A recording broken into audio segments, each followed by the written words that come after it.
আর ছাত্র শিবিরকে একটা ধন্যবাদ জানাতে হয়, যখন আমরা গাড়ির পিছনে দৌড়াচ্ছি তখন ছাত্র শিবির দেশের পিছনে দৌড়াচ্ছে। আমার পিছনে দৌড়ানো বন্ধ করতে হবে, আমাদের গাড়ির পিছনে দৌড়িয়ে লাভ হবে না। এইরকম দৌড়িয়ে আমাদের বহু ছেলেদেরকে গাড়ির নিচে পড়ে মারাও যেতে হয়েছে। এই গাড়ির নিচে পড়ে মারা যাওয়ার কারণে জুলাইয়ে যারা গুলিতে মারা গেছে তাদেরকে আমরা এখন ভুলতে বসেছি। বিধি তুমি কপালে কি লিখেছো, সেই বিধিতে এমনভাবে আমাদেরকে আটকে ফেলা হয়েছে যে এখন মানুষের অধিকার নিয়ে কথা বলতে হলে আগে বিধি নিয়ে কথা বলতে হয়। ভাবখানা এরকম যে প্রয়োজন না, আগে বিধি। তো সেই জায়গায় আলহামদুলিল্লাহ যে আমাদের টেবিলে অন্তত একদিন আগে আমরা সেমিনারটা পেয়েছি এবং আমি খুব মনোযোগ দিয়ে পড়ার সুযোগ পেয়েছি। ধন্যবাদ জানাচ্ছি প্রবন্ধকারকে। আর ছাত্র শিবিরকে একটা ধন্যবাদ জানাতে হয়, যখন আমরা গাড়ির পিছনে দৌড়াচ্ছি তখন ছাত্র শিবির দেশের পিছনে দৌড়াচ্ছে। আমার পিছনে দৌড়ানো বন্ধ করতে হবে, আমাদের গাড়ির পিছনে দৌড়িয়ে লাভ হবে না, আমাদের দেশের পেছনে ছুটতে হবে। আমার জানা নেই কোনো ছাত্র সংগঠন এরকম আয়োজন বাজেটকে সামনে রেখে তরুণদেরকে অ্যাড্রেস করে আর কেউ করছে কিনা। করে থাকলে ভালো, কিংবা না করলে করার সুযোগ আছে, করা উচিত। আমি বলছি না ছাত্র শিবিরই করে শেষ হয়ে যাক, করা উচিত। লোডশেডিং কিংবা ঘরের বাইরের তীব্র গরমে ওয়ালটন রিচার্জেবল ফ্যান থাকলে থাকবে শুধু বাতাস আর বাতাস। আমাদের গাড়ির পিছনে যত দৌড়ানো দরকার তার চেয়ে আমাদের দেশের পিছনে, সূচকের পিছনে। আপনি দেখবেন এখানে প্রবন্ধকার বাংলাদেশ, ভিয়েতনাম, থাইল্যান্ড, দক্ষিণ কোরিয়া, ভারত সূচকগুলো দিয়েছে। আল্লাহর খাস মেহরবানি, আমি দেখার চেষ্টা করেছি ম্যাক্সিমাম সূচকগুলোতে আমরা পিছনে পড়ে আছি। কারণ আমরা তো দৌড়ে দেশে না, আমরা তো দৌড় গাড়ির পিছনে। এবং এটা যে শুধু 2026-এ দৌড়ানো হচ্ছে তা না, এইরকম দৌড়িয়ে আমাদের বহু ছেলেদেরকে গাড়ির নিচে পড়ে মারাও যেতে হয়েছে। এই গাড়ির নিচে পড়ে মারা যাওয়ার কারণে জুলাইয়ে যারা গুলিতে মারা গেছে তাদেরকে আমরা এখন ভুলতে বসেছি। কেন ভুলতে বসেছি জানেন? আমি একটু প্রবন্ধকারকে সমালোচনাও করি, এই অর্থে করি যে এখন যেখানে দাঁড়িয়ে আপনারা কথা বলছি, মাথায় রাখা উচিত আমাদের বলছি না, আমাদের যে এই বহু মানুষেরাই আমাদের এখানে থাকার কথা না, জেলখানায় থাকার কথা। যাদের জন্য আজকে এই আলোচনা করার সুযোগ পাচ্ছি, এই বাজেট নিয়ে কথা বলতে পারছি, সংসদে যেতে পারছি, তাদের নিয়ে কিন্তু এখানে তরুণরাই তো জীবন দিয়েছে। শিক্ষার্থীদের উপরে ভিত্তি করে যে আন্দোলনটা একটা পর্যায়ে গিয়েছে, এটা নিয়ে কেউ কথা বলেন, কেউ রান করেছেন, কেউ 300 রান একসাথে করে ফেলে দিয়েছেন, নানান কথা রয়েছে। যত কথাই থাকুক, একটা কথা তো আপনারা চোখের পানি ফেলতে গাড়িতে বসে বসে স্বীকার করেছেন, আহারে এই তরুণ বাচ্চাদের রক্তের উপরে ভিত্তি করে আমরা আজ মুক্ত হতে পেরেছি। তো মুক্ত হতে পেরেছি, তাদের কথা কোথায়? আমি প্রথমেই বলতে চাই, জুলাই আন্দোলনে যে সমস্ত তরুণ শহীদ পরিবারদেরকে রক্তের এবং গুলির মুখে দাঁড়াতে হয়েছে, তাদের কথা অবশ্যই বাজেটে সম্পৃক্ত করে তাদেরকে অগ্রাধিকার ভিত্তিতে রাখতে হবে।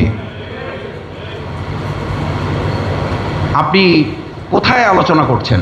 আপনি কি জানেন যে এখন আবু সাইদকে বলা হচ্ছে সে এডিক্টেড ছিল এবং সে আরো অনেক কিছু ছিল। এই কথা যারা বলে তারা এখন আমাদের চোখের সামনে, তারা বাইরে, তাদেরকে গ্রেফতার করা হয় না, তাদেরকে গ্রেফতার করতে হবে। না হলে আপনি নিশ্চিত থাকেন আপনাকেও কালকে গ্রেপ্তারের জন্য, আপনি জুলাই যোদ্ধা পরিচয় দেবেন, জুলাই কার্ড দেখাবেন, আপনাকে গ্রেপ্তারের জন্য ব্যবস্থা করা হবে। কারণ কোন ফ্যাসিস্টই, আমি তো বরং অবাক হই যে বিগত ফ্যাসিস্ট 17 বছরে তৈরি হয়েছে, আর বর্তমান কোন নব্য ফ্যাসিস্ট তৈরি হইতে তারও সময় লাগতেছে না। 2 মাসে ফ্যাসিস্ট তৈরি হয়ে যাচ্ছে, 3 মাসে ফ্যাসিস্ট তৈরি হয়ে যাচ্ছে। আমাদের পার্শ্ববর্তী একটা রাষ্ট্রে তারা পেয়েছে জুলাই থেকে তৈরি হওয়া বালেন্দ্র শাহ, সে এসেই প্রথম প্রাইভেট স্কুলগুলো বন্ধ করে দিয়ে একটা যুগান্তকারী সিদ্ধান্ত নিয়ে বলল, সরকারের, আমি মন্ত্রী, আমার সন্তানও এই সরকারি স্কুলে পড়তে হবে, বাধ্য। আমার শিক্ষামন্ত্রী, নকল করা যাবে না, পড়তে হবে। এই ডায়লগ দিয়ে আমাদের তরুণদেরকে এখন ট্রোলের মুখে পড়েছেন। কই, আপনি তো এরকম একটা যুগান্তকারী সিদ্ধান্ত নিতে পারলেন না। কারণ আমরা বালেন্দ্র শাহ পাই নাই, আমরা পেয়েছি আমাদের উপরে চাপিয়ে দেওয়া একজন বাইরে থেকে এসে প্রধানমন্ত্রী, যাকে ডক্টর মাহমুদুর রহমান বলেছিলেন, আমার কথা না, ডক্টর মাহমুদুর রহমান বলেছিলেন, জনাব তারেক রহমান আপনি বক্তব্য দিয়েছেন ইসের মাধ্যমে, অনলাইনে কথা বলেছেন, আপনি এখানে কি ঘটেছে জানেন না, 15 মিনিট আপনাকে এটা বলা যাবে না। যদি সুযোগ দেন দয়া করে, তাহলে কোনো একটা সময় নিয়ে আপনাকে এগুলো বলা হবে। আর আপনার আশেপাশে যারা আপনাকে তথ্যগুলো দেয়, আপনাকে সঠিক তথ্যটা দেয় না, যার কারণে আপনার কথা বলার পরিবর্তে আপনার কথাগুলোকে অন্য একজনকে বলে দিতে হয়। আবার যে বলে সেও আবার আরেক জায়গা থেকে যুক্ত হয়ে বাংলাদেশে ওখানে গুম থাকা অবস্থায় কথা বলেছেন বলে কথিত আছে। সম্মানিত সাংবাদিকবৃন্দ, উপস্থিত সুধীমণ্ডলী, তরুণরা, এরকম কোনো পরিস্থিতিতে বাজেট নিয়ে খুব আলোচনা করে লাভ হবে না।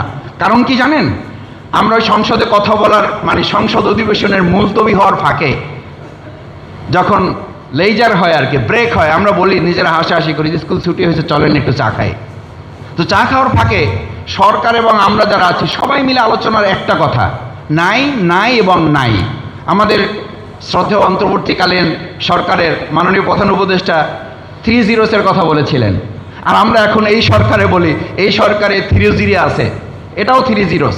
সেটা হলো নাই, নাই এবং নাই। মাননীয় স্পিকারের কাছে যখন সংসদ সদস্যরা বলেন আমার হাসপাতালটা অসুস্থ, এটাকে একটু সুস্থ করার উদ্যোগ নেবেন মাননীয় স্পিকার, আপনি একটু মন্ত্রী মহোদয়ের দৃষ্টি আকর্ষণ করবেন।